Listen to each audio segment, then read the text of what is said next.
Olá pessoal, nosso tema de hoje é a hepatite C. A hepatite C é um dos grandes problemas de saúde pública mundial.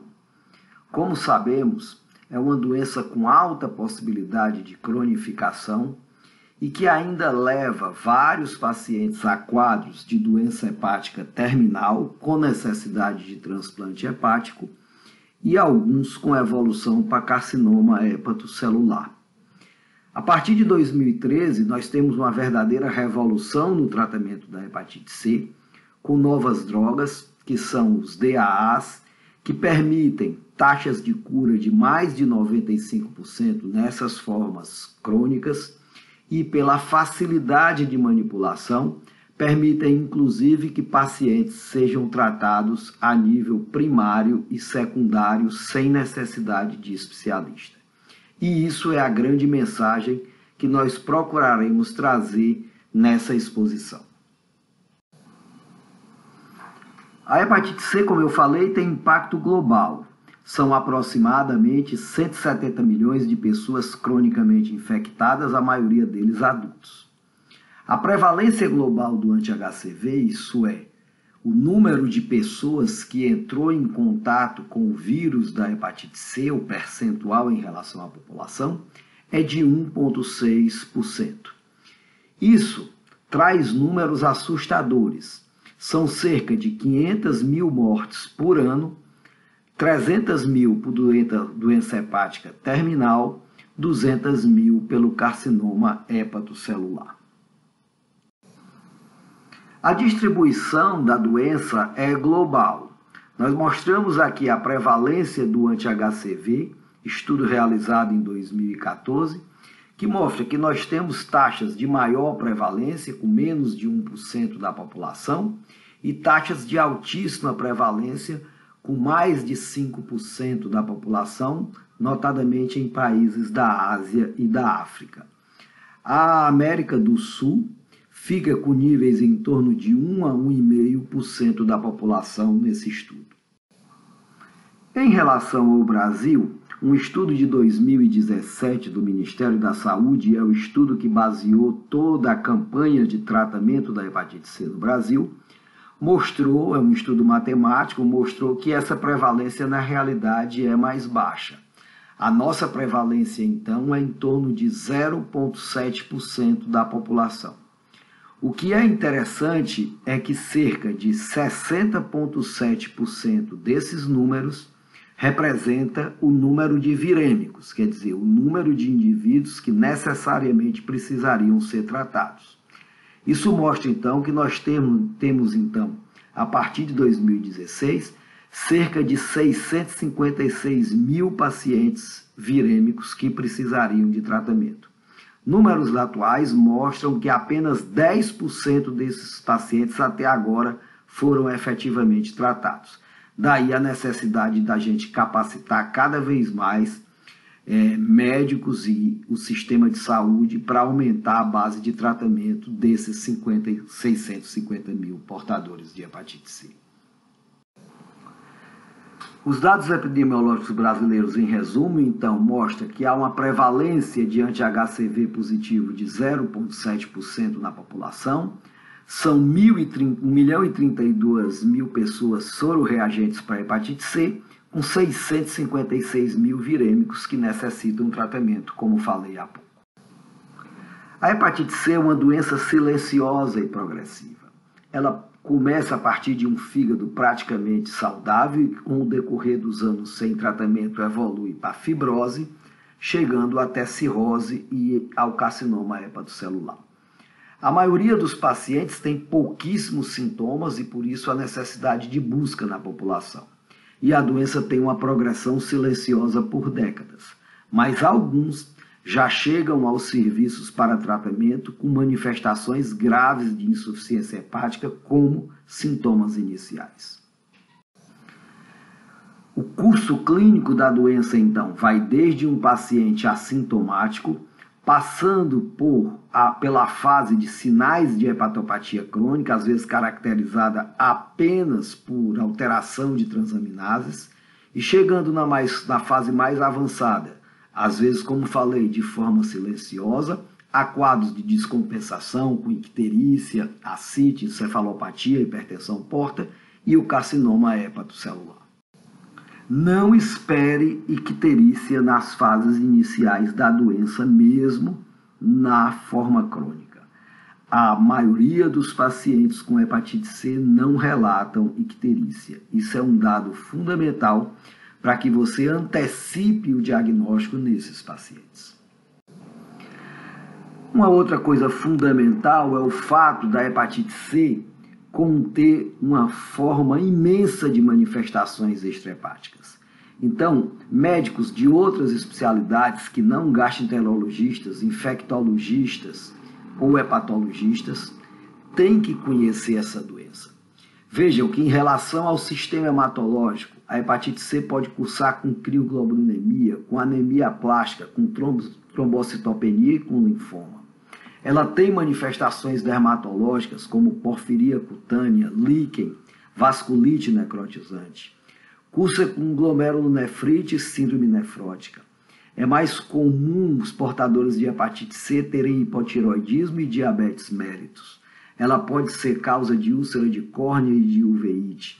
Pode ser causa de vasculite necrotizante, poliarterite nodosa, fraqueza e mialgia, neuropatia periférica, artrite e artralgia.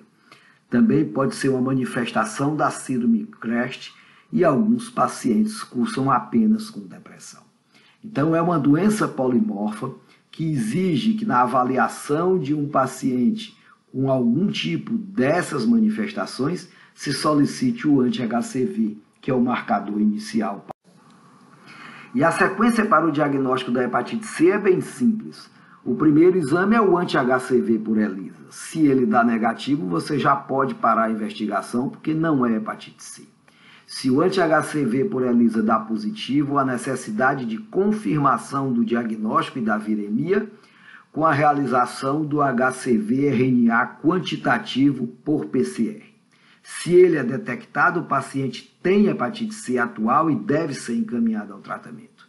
Se o PCR não é detectado, não há infecção atual pelo HCV, o anti-HCV seria um falso negativo ou um contato pregresso que resolveu.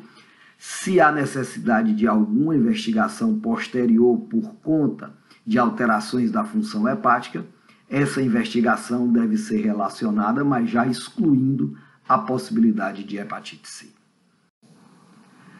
O impacto do tratamento tem significância não só em relação à doença hepática, mas também em relação à evolução de outras condições clínicas. O paciente que tem hepatite C e é tratado, ele cursa com menores possibilidades de evoluir para diabetes e resistência à insulina, crioglobulinemia, doença renal, doença cerebrovascular e linfoma. A melhora da qualidade de vida é evidenciada fundamentalmente por melhora da função física e mental e melhora da produção laboral. Então é fundamental que se identifique esses pacientes e que os tratemos o mais rápido possível. A cura virológica também reduz a mortalidade desses pacientes, isso é claro.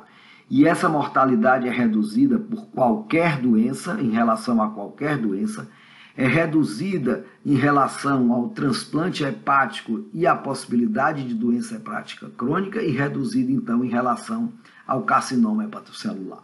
Então, enquanto você está tratando o vírus C, você está reduzindo a mortalidade global desse paciente. No entanto, a cura virológica não protege contra a reinfecção. Então, se pacientes são tratados, mas continuam com comportamento de risco, por exemplo, usuário de droga injetável, há possibilidade de reinfecção com outras formas, outras apresentações da doença. É importante a gente considerar que se nós não fizermos nada em relação ao tratamento da hepatite C no Brasil, os números no futuro podem ser sombrios. Vejam que esse estudo de prognóstico nos mostra que se nós não mudarmos o caminho e a forma de tratamento atual e a abordagem no sistema de saúde da hepatite C, em 2030 nós teremos cerca de 70 mil pacientes com carcinoma hepatocelular, cerca de 50 mil com cirrose descompensada e uma necessidade de 5 mil transplantes por ano. Então, é impossível que qualquer sistema de saúde lide com esses números. A hora, então, é de agirmos para aumentar a base de tratamento. Nos Estados Unidos, já há recomendações assistenciais claras de em que local do sistema de saúde esses pacientes devem ser tratados, e isso está funcionando muito bem. Então, a nível primário, sem necessidade de referenciamento, podem ser tratados aqueles pacientes que não têm fibrose avançada, até os que já foram reinfectados por vírus C e que passaram por tratamento prévio com os esquemas anteriores de PEG-interferon e ribavirina. Devem ser referenciados para outro nível: pacientes com cirrose compensada, pacientes com disfunção renal e associação HIV-HCD. Obrigatoriamente referenciado aqueles com cirrose descompensada, principalmente se tem ascite, os que estão com necessidade de tratamento por via judicial e aqueles que evoluem com hepatite C pós-transplante. Esse esquema nos mostra que a grande maioria dos pacientes pode ser tratado a nível primário e secundário, sem maiores consequências em relação à evolução desses pacientes. As novas drogas são simples, são efetivas e são bem toleradas. Esse gráfico mostra quando nós começamos a usar interferon, que era uma droga de muito difícil manipulação, cheia de efeitos colaterais e com restrições a algumas comorbidades. Nós tínhamos uma taxa de resposta de apenas 6%. Isso subiu para 16% com o interferon usado por 12 meses. Depois, nós passamos a usar interferon e ribavirina em 1998 e a taxa de resposta foi a 34%. Com 12 meses desse mesmo esquema, 42%. Com o advento do PEG-interferon em torno do ano 2000, que era um interferon de ação prolongada, as taxas ficaram entre 39% e 55% quando se usava PEG-interferon e ribavirina, mas ainda às custas de muito efeito colateral. Em 2011 se passou a usar PEG-interferon, ribavirina e os DAAs de primeiras gerações, as drogas de ação antiviral direta de primeira geração, e se conseguiu taxa de resposta de até 70%, mas também com muito efeito colateral e com muita dificuldade na observância desse tratamento. A partir de 2013 surgem os novos DAAs e aí a gente passa por uma revolução com drogas de facílima manipulação clínica e taxas de resposta em torno de 95% para tratamento, na maioria das vezes, de um tempo de 3 meses. No Brasil, nós temos um protocolo clínico para tratamento da hepatite C, que libera o tratamento para qualquer paciente, independente de comorbidade e de idade. O tratamento é recomendado para todo paciente com hepatite C crônica, independente do genótipo. O tratamento só não é liberado para pacientes que teriam uma expectativa menor, uma expectativa de vida muito curta, apesar do tratamento ou da indicação do transplante hepático. Então, praticamente todos os pacientes portadores de hepatite C crônica devem ser tratados pelos nossos protocolos. E o mundo caminha para a utilização de drogas pangenotípicas. Essas são as opções terapêuticas no esquema da Associação Americana. Vejam que esses 3 esquemas que estão mais abaixo, com sofosbuvir, velpatasvir, sofosbuvir, velpatasvir e voxilaprevir, e o GP, que é o glecaprevir e pibentrazvir, são drogas pangenotípicas que facilitam sobremaneira o tratamento desses pacientes com apenas, às vezes, 3 comprimidos para qualquer genótipo com taxas de resposta de mais de 95%, por um prazo de 8 a 12 semanas. Então, esse é o mundo ideal. É o mundo em que o paciente chega no posto de saúde, chega no ambulatório, com um HCV-RNA por PCR positivo e, basicamente, com esse exame, você prescreve uma dessas drogas pangenotípicas por 8 a 12 semanas, sem efeitos colaterais, e o paciente tem uma possibilidade de cura de mais de 95%. O nosso protocolo brasileiro, então, vamos ver o que ele dispõe em relação ao tratamento. Esses são os fármacos liberados aqui no Brasil para tratamento da... Vocês podem perceber que esses esquemas pangenotípicos, eles estão liberados no Brasil também, com o Glecaprevir, o Pibentrazvir, o Sofosbuvir e Velpatasvir. Além disso, nós temos outros esquemas com Daclatasvir, com Sofosbuvir, com Ledipavir, com Elbasvir, que são esquemas que também podem ser utilizados. O grande problema é que os esquemas estão no protocolo, mas às vezes na prática clínica diária os esquemas não estão nas farmácias estaduais. Mas o ideal é que nós tivéssemos esses esquemas pangenotípicos para facilitar em muito a nossa vida e a vida dos pacientes. Aqui então são as várias formas de apresentação e a posologia de todos os medicamentos que constam no nosso PCDT. Lembrar que ribavirina, alfa-peginterferon, ribavirina praticamente não são mais utilizados. A alfa-eritropoetina também não, porque ela era usada em pacientes com ribavirina que faziam anemia. E a filgastrina era utilizada em pacientes que usavam interferon e faziam leucopenia severa. Então, praticamente o que se usa na prática diária são os DAAs representados pelo Daclatasvir, pelo Sofosbuvir, pelo GP, pelo Sofosbuvir, Velpatasvir, o Sofosbuvir, o Ledipavir e Elbasvir e Grazoprevir. Esses que têm drogas associadas, essas duas drogas estão no mesmo comprimido para facilitar a posologia. Repito então que nós temos os esquemas pangenotípicos e precisamos lutar para que cada vez mais eles estejam disponíveis na ponta, nos postos de saúde, nos ambulatórios dos hospitais. Bom, quando você tem a droga pangenotípica é simples, porque você vai utilizá-la com muita facilidade. Quando você não tem a droga pangenotípica, o tratamento então vai ser baseado numa combinação do genótipo do paciente, se ele tem cirrose Child B ou C, e se ele fez algum tratamento prévio utilizando esse DAAs. Essas combinações, além da função renal, vão ter influência na definição da combinação de drogas que você vai usar, na duração do tratamento e na possibilidade de ribavirina. Na prática, você recebe essa tabela que está no PCDT, e você vai cruzar os esquemas disponíveis que você tem com o genótipo e a condição clínica do paciente para que você possa escolher, então, o melhor esquema terapêutico. Existe uma tabela para pacientes que são virgens de tratamento e existe uma tabela para pacientes que já foram tratados no passado. Então, às vezes, é difícil para o não especialista manipular essa tabela. Então, se você está diante de um paciente com hepatite C e você precisa decidir na prática diária, nós desenvolvemos um aplicativo que se chama TratC, que está disponível de forma gratuita nas plataformas iOS e Android, em que você pode utilizar de maneira bem simples para definir o melhor tratamento.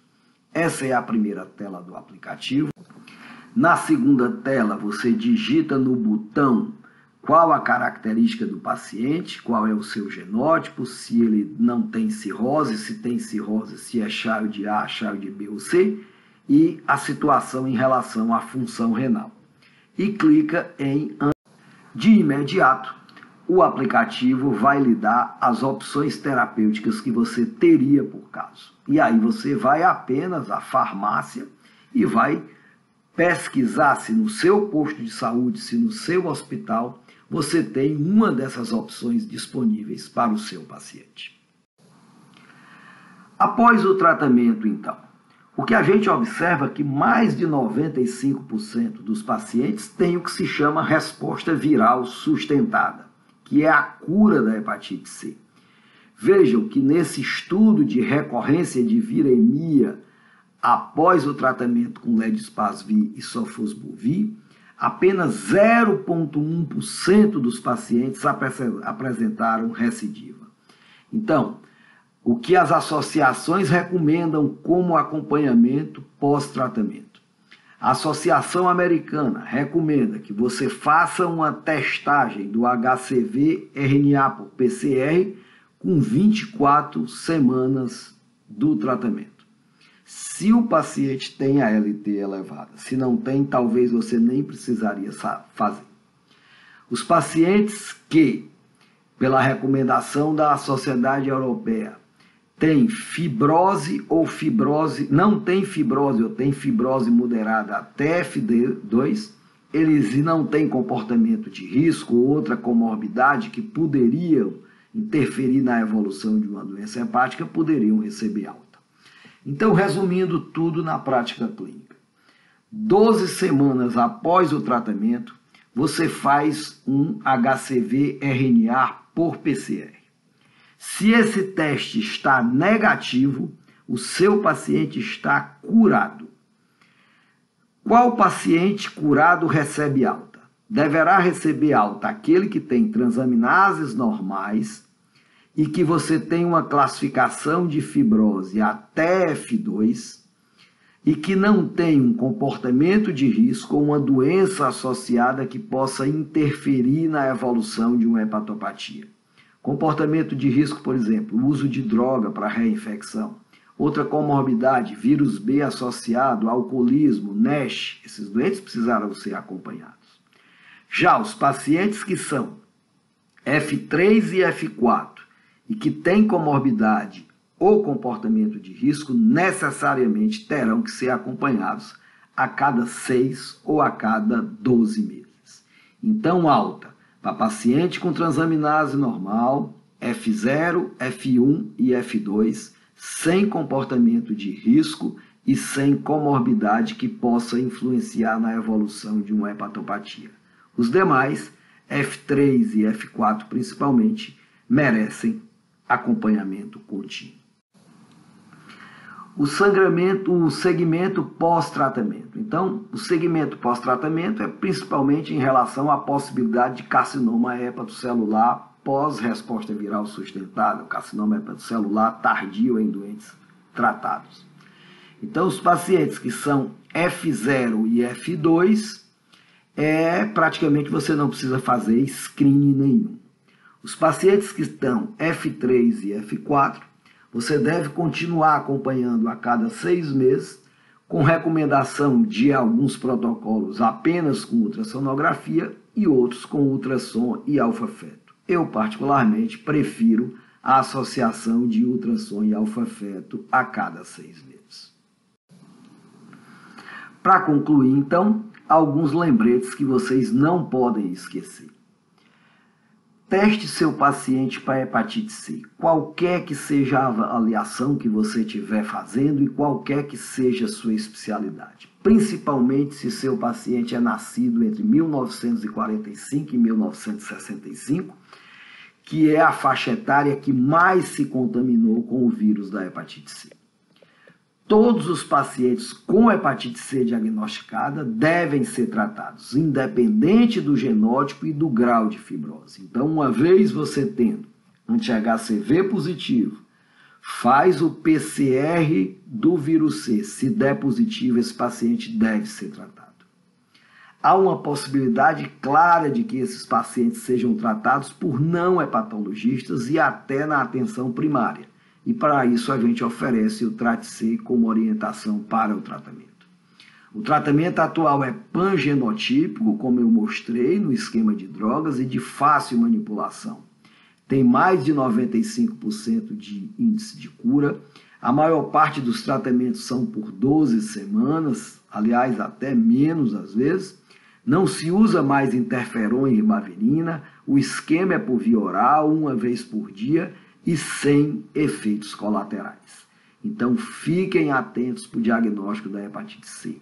Busquem hepatite C nos seus pacientes, independente da especialidade que vocês exerçam, principalmente em portadores de algum comportamento de risco, como usuários de droga, pacientes que fizeram tatuagem, pacientes que foram transfundidos há muito tempo, e os nascidos entre 1945 e 1965. Pesquisem com um anti-HCV, confirmem o diagnóstico e, se possível, encaminhe esses pacientes para tratamento o mais rápido possível. Muito obrigado mais uma vez, fico à disposição no sergio_pessoa@uol.com.br.